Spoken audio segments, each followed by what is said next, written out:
Okay, ఇప్పుడు syntax అంటే ఏంటో తెలుసుకుందాం. ఏదైనా ఒక ఆన్లైన్ జేఎస్ కంపైలర్కి వెళ్తున్నా కోడ్ రాయడానికి,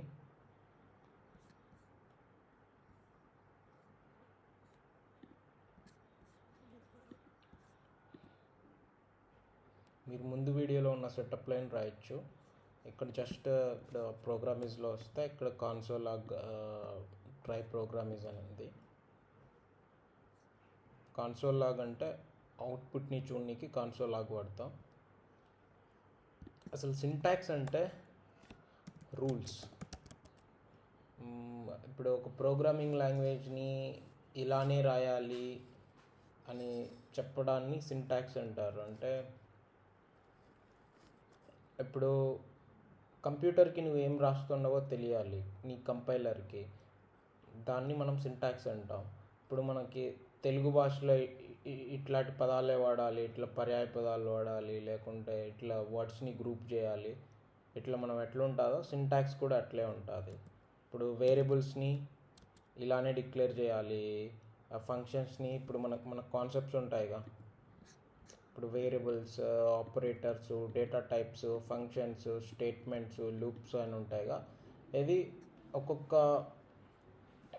వేరియబుల్ అంటే డేటాని స్టోర్ చేయనీకి, ఆపరేటర్స్ అంటే మ్యాథమెటిక్స్ లాగా ప్లస్ ఇంటూ, లైక్ వేరియబుల్స్ అంటే డేటా స్టోరింగ్, ఆపరేటర్స్ అంటే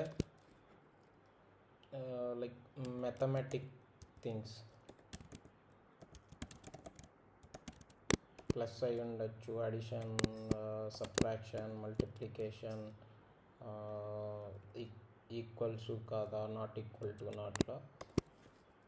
డేటా టైప్స్ అంటే ఎన్ని రకాల డేటా టైప్స్ ఉంటాయి. ఫంక్షన్స్ అంటే కామన్ స్పెసిఫిక్ లైన్స్ ఆఫ్ కోడ్ని ఒక నేమ్ ఇచ్చి దాన్ని ఫంక్షన్ అంటాం. స్టేట్మెంట్ అంటే ఇక్కడ for loop, if, else if, ఇట్లా కండిషనల్ స్టేట్మెంట్స్, నార్మల్ స్టేట్మెంట్స్ కాదు,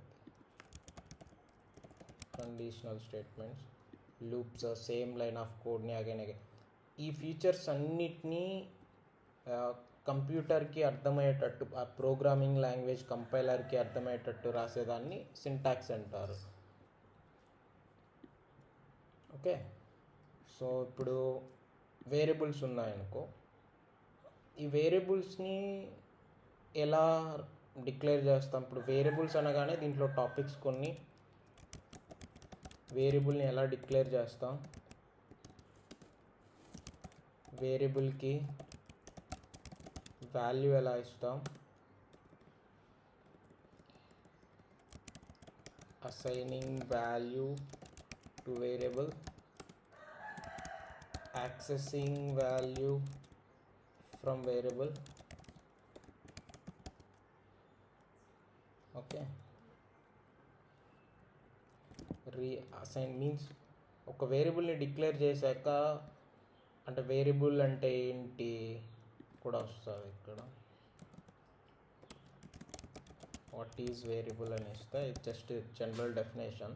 తర్వాత ఆ వేరియబుల్ని ఎలా డిక్లేర్ చేయాలి ప్రోగ్రామింగ్ లాంగ్వేజ్లో, దానికి వాల్యూ ఎలా ఇవ్వాలి, ఆ వాల్యూని ఎలా మనం చూడాలి, యూస్ చేసుకోవాలి, దాని స్కోప్ ఎంతవరకు, అంటే ఎక్కడెక్కడ మనం యాక్సెస్ చేసుకోవచ్చు, ఎక్కడెక్కడ ఆ వాల్యూ మనకు పనిచేస్తుంది తీసుకోనీకి అనేది స్కోప్.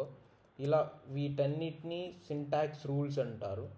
ఇప్పుడు మనం వేరియబుల్ ప్రతి ఒక్క టాపిక్కి ఆపరేటర్స్కి సింటాక్స్ ఉంటుంది, డేటా టైప్స్కి ఒక సింటాక్స్ ఉంటుంది, ఫంక్షన్స్కి సింటాక్స్ ఉంటుంది. అంటే మనం రాసేదాన్ని ఎలా రాయాలి ప్రోగ్రామింగ్ లాంగ్వేజ్లో అనేదాన్నే సింటాక్స్. ఇప్పుడు తెలుగు లాంగ్వేజ్లో మనం ఎట్లా మాట్లాడాలి అనుకునే దాన్ని కూడా ఒక సింటాక్స్ లాగా, ఎగ్జాంపుల్ లాగా తీసుకోవచ్చు. అది ఏదైనా లాంగ్వేజ్ ఉంటుంది, నేర్చుకోవాలంటే స్టార్టింగ్ నుంచి నేర్చుకుంటాంగా అట్లా. ఇప్పుడు ఫస్ట్ మనం వేరియబుల్స్ అంటే ఏంటో చూద్దాం.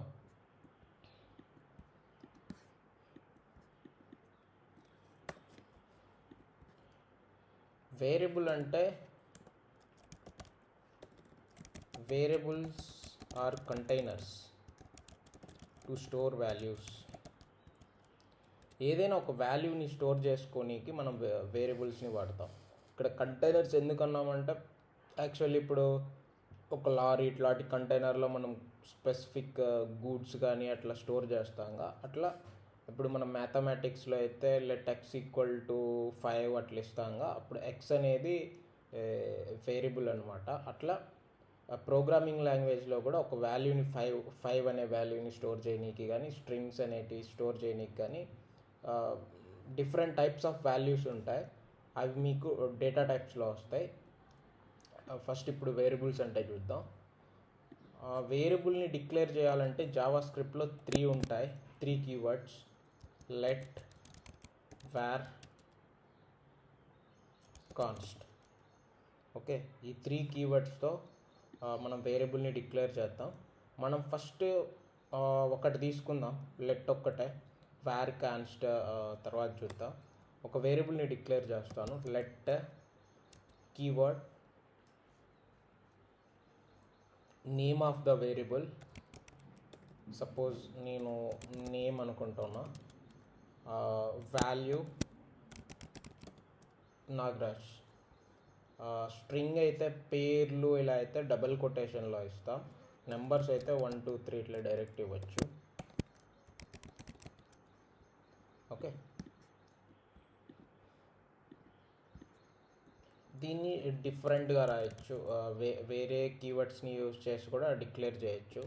Const name is equal to Nagaraj,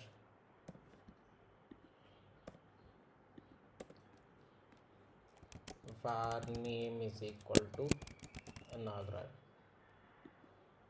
okay, ఇప్పుడు ఈచ్ లైన్ని స్టేట్మెంట్ అంటాం.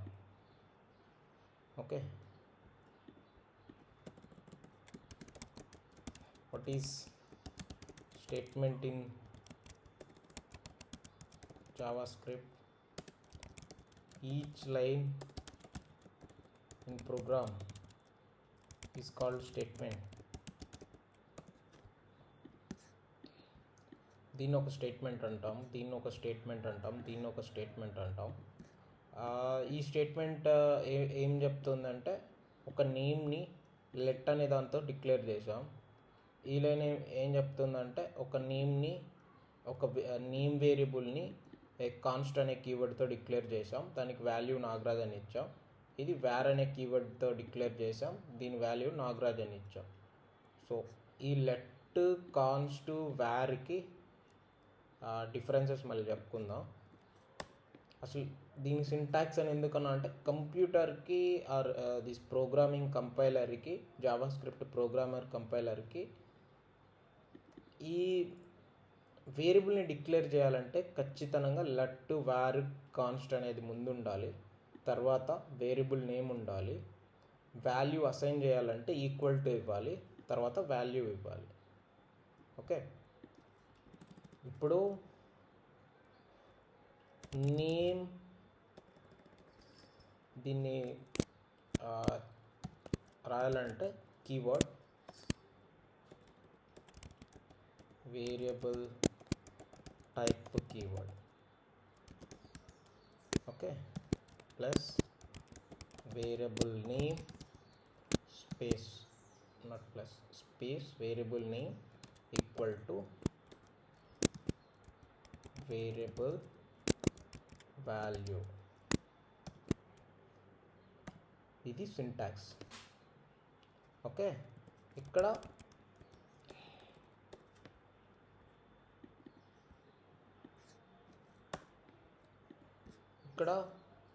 వేరియబుల్ టైప్ కీవర్డ్స్ ఎన్ని ఉంటాయి?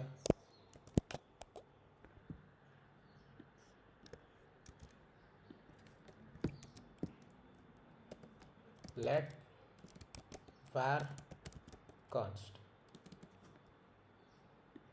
వేరియబుల్ నేమ్కి ఏ వాటితో వేరియబుల్ అంటే ఎలాంటి వేరియబుల్ నేమ్స్ని డిక్లేర్ చేయొచ్చు? స్టార్టింగ్ 1 2 3లతో స్టార్ట్ అవ్వకూడదు, కొన్ని కండిషన్స్ ఉంటాయి వేరియబుల్ నేమ్ని ఇలానే డిక్లేర్ చేయాలని. Not start with any 0 or special characters.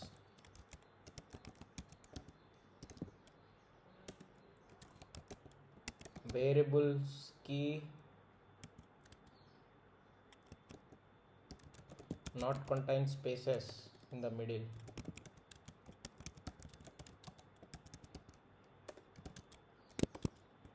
Full name ఇలా స్పేస్ ఇచ్చి రాయకూడదు. ఒకవేళ రాయాలంటే ఇట్లా కానీ రాయాలి. స్టార్టింగ్లో మాత్రం స్పెషల్ క్యారెక్టర్స్ కానీ 0 కానీ ఉండకూడదు. అంటే ఏంటి, 1 నాగా 1 name or 0 name special character name ఇలా ఉండకూడదు. ఇంకా రూల్స్ ఏముంటాయి, సేమ్ నేమ్తో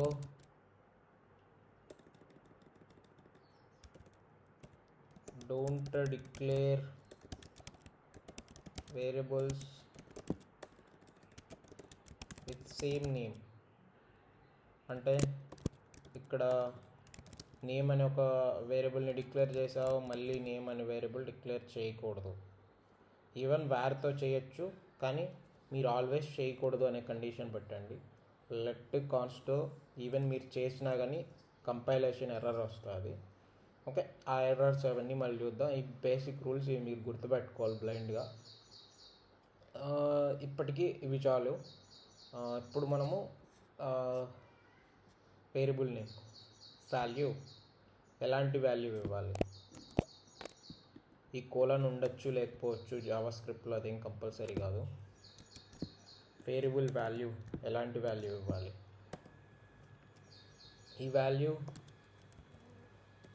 ఈ వాల్యూకి డేటా టైప్స్కి related to data types in JavaScript. నేను బేసిక్ డేటా టైప్స్ చెప్తాను. Number, string, boolean, object, array, maybe ఇవే. ఇప్పుడు నీకు కావాలంటే వేరియబుల్స్ ఇన్ జేఎస్ అని కొట్టండి. ఓకే,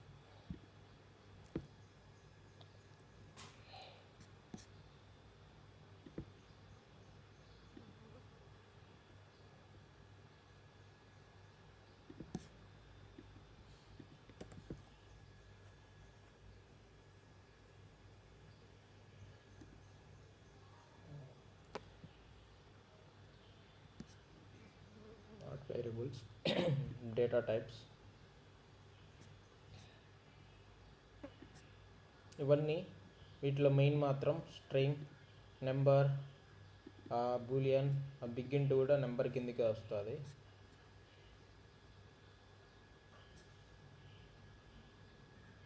ఇంకా objects, arrays, dates, map, sets, ఇంట్, అర్రేస్ ఇవన్నీ అవసరం లేదు. ఇవి మాత్రమేనా అర్రే. ఇక్కడే ఈ అర్రేస్లోనే డిఫరెంట్ అర్రేస్ ఉంటాయి.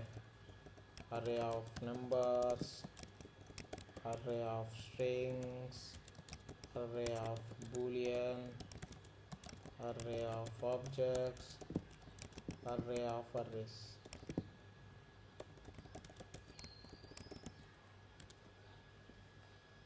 ఓకే, వీటికి కొన్ని ఎగ్జాంపుల్ చెప్తాను. నెంబర్ అంటే 1 2 3 4 ఇలా. స్ట్రింగ్స్ అంటే రెడ్ ఇట్లా డబుల్ కొటేషన్స్లో ఉంటాయి, నీ ఏవైనా పేర్లు లాంటివి. స్ట్రింగ్స్ అంటే రెడ్, బ్లూ, గోల్డ్, సక్సెస్ ఏదైనా.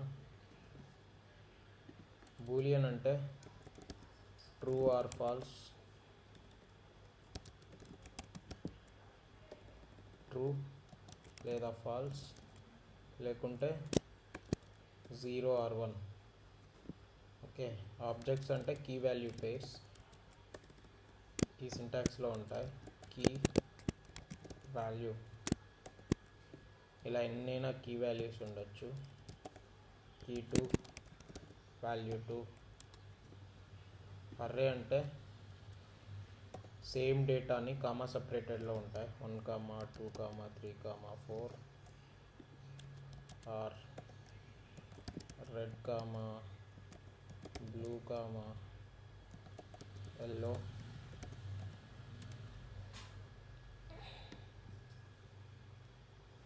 ఇవి వేరియబుల్ వాల్యూకి ఎలాంటి టైప్ వాల్యూస్ ఉంటాయి అనే దానికి ఎగ్జాంపుల్స్. ఇది ఒక సింటాక్స్కి ఎగ్జాంపుల్, ప్లస్ దాంతోపాటు మనము వేరియబుల్స్ అంటే ఏంటి చూసాం. ఇప్పుడు వాట్ ఈజ్ వేరియబుల్ అంటే మీకు కొంచెం బేసిక్ ఐడియా ఉంటుంది. వేరియబుల్ అంటే వాల్యూస్ స్టోర్ చేయడానికి వాడతాము. దాని సింటాక్స్ అంటే ఎట్లుంటుందంటే ఇలా ఉంటుంది. లెట్తో కానీ వ్యార్తో కానీ కాన్స్ట్తో కానీ డిక్లేర్ చేయొచ్చు. ఇప్పుడు లెట్ అంటే ఏంది, వ్యార్ అంటే ఏంది, కాన్స్టెంట్ ఏంది బ్రీఫ్గా చెప్తా. లెట్ టు వాల్యూ అంటే ఒక వాల్యూని let name is equal to Naga అని ఇచ్చాను అనుకో. ఇప్పుడు నేమ్ లోపల నాగా అనే వాల్యూ ఉంటుంది. దాన్ని చేంజ్ చేయాలంటే లెట్ అనేది సింగిల్ టైం మాత్రమే డిక్లేర్ చేసేదాన్ని మాత్రమే. తర్వాత ఈ వాల్యూ మార్చుకునేటప్పుడు, వాల్యూని తీసుకునేటప్పుడు ప్రతిసారి లెట్ అవసరం లేదు. ఈ వాల్యూని మార్చాలంటే next just name is equal to Nagaraj అని ఇస్తే ఇప్పుడు ఈ నేమ్ లోపల నాగరాజ్ అనేది ఉంటుంది, నాగా అనేది ఉండదు. ఓకే, ఇది లెట్. లెట్ అనేది డిక్లేర్ చేసినప్పుడు వాల్యూ ఇవ్వచ్చు, ఇవ్వకపోవచ్చు. తర్వాత అయినా వాల్యూ ఇచ్చుకోవచ్చు, ఎక్కడైనా వాల్యూ మార్చుకోవచ్చు ఎన్నిసార్లు అయినా. మీకు ఇది చూపించాలంటే నేను ఒక కంపైలర్ ఓపెన్ చేస్తాను.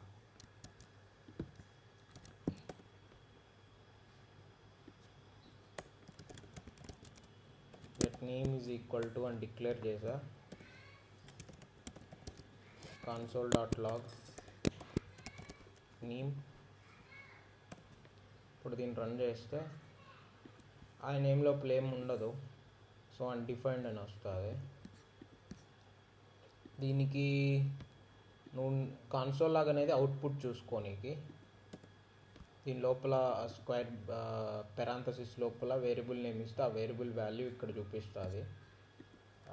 Name is equal to Naga అని ఇచ్చాను అనుకో. ఇప్పుడు రన్ చేశాను అనుకో, నాగా అని ఉంటుంది ఆ నేమ్లో ఉండే వాల్యూ. దాన్ని ఈవెన్ నేను చెప్పాగా వాల్యూ కూడా డిక్లేర్ చేసినప్పుడే ఇవ్వచ్చు. సో రెండు సేమ్. దీన్ని చేంజ్ చేయాలనుకున్నా చేంజ్ చేయొచ్చు. చేంజ్ చేయాలంటే లెట్ అవసరం లేదు, ఒకసారి డిక్లేర్ చేయనాక దీన్ని రీఅసైన్ కానీ అసైన్ కానీ అంటాం. ఓకే,